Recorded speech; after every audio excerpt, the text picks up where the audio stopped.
Beginning at verse 12, the text shifts its focus backward.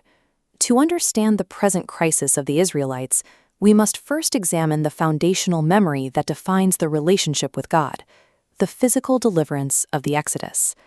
That led them by the right hand of Moses with his glorious arm, dividing the water before them to make himself an everlasting name. The phrases right hand and glorious arm are ancient symbols of direct strength. They depict a God whose power is not abstract, but is physically applied to direct the path of his people through a righteous use of force. This miracle served to establish what the text calls an everlasting name.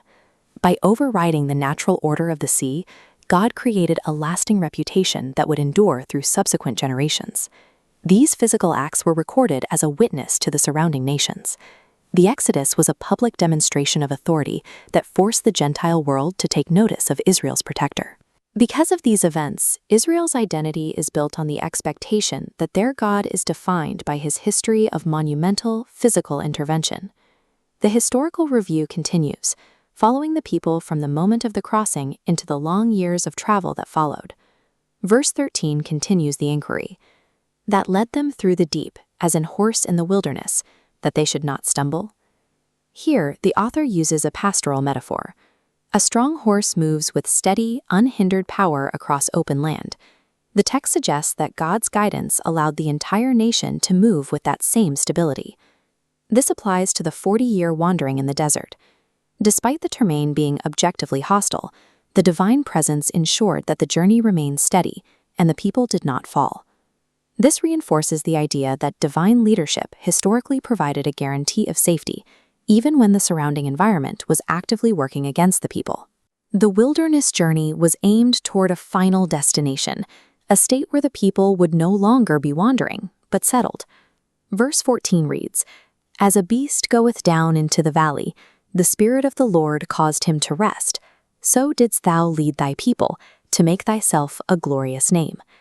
Just as a herd of cattle finds peace and provision in a valley after a long trek, the prophet argues that God's Spirit was the force that finally provided Israel with a place of rest.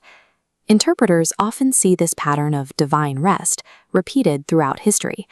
They point to the return from the Babylonian captivity in 538 BC and the 1948 establishment of the modern state of Israel as modern benchmarks where the people were once again brought into a state of settled provision after long periods of displacement. This history of physical rest and security forms the entire framework through which the people understand God's faithfulness. The text now breaks from these memories. In light of their current suffering, the confident history of the Exodus makes the silence of the present feel even more acute. Verse 15 cries out, Look down from heaven and behold from the habitation of thy holiness and of thy glory. Where is thy zeal and thy strength, the sounding of thy bowels and of thy mercies toward me? Are they restrained? The author is questioning the current location of God's zeal and strength. If these attributes were used to divide the sea in the past, their absence now creates a crisis of faith. The sounding of thy bowels is an ancient way of describing deep, visceral compassion. The prophet is searching for evidence that this tender care still exists. This inquiry reveals the people's core fear, that the God who once acted with such vigor is now intentionally withholding his love and mercy.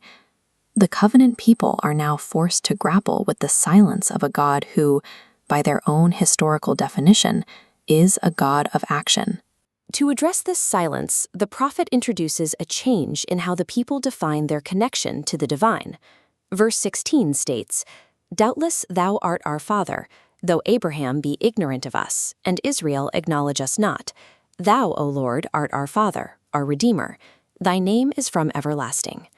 This verse bypasses the earthly lineage of the patriarchs. It suggests that even if the physical ancestors, like Abraham or Jacob, do not recognize the current generation, God remains their true Father and Redeemer. Historically, this logic allowed for the inclusion of the Gentiles.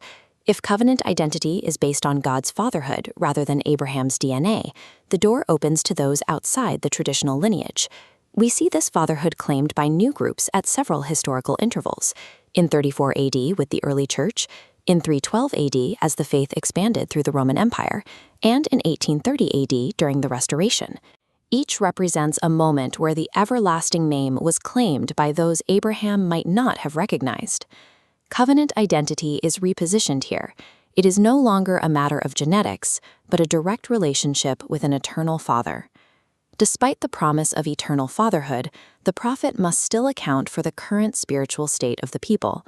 Verse 17 asks, "O Lord, why hast thou made us to err from thy ways, and hardened our heart from thy fear? Return for thy servant's sake, the tribes of thine inheritance." The people are struggling with a paradox. They feel that God has allowed them to stray, effectively blaming him for the hardness of their own hearts. This suggests that without the presence of the sanctuary and the ability to keep their religious ordinances, the people felt their hearts becoming stubborn and distant from God.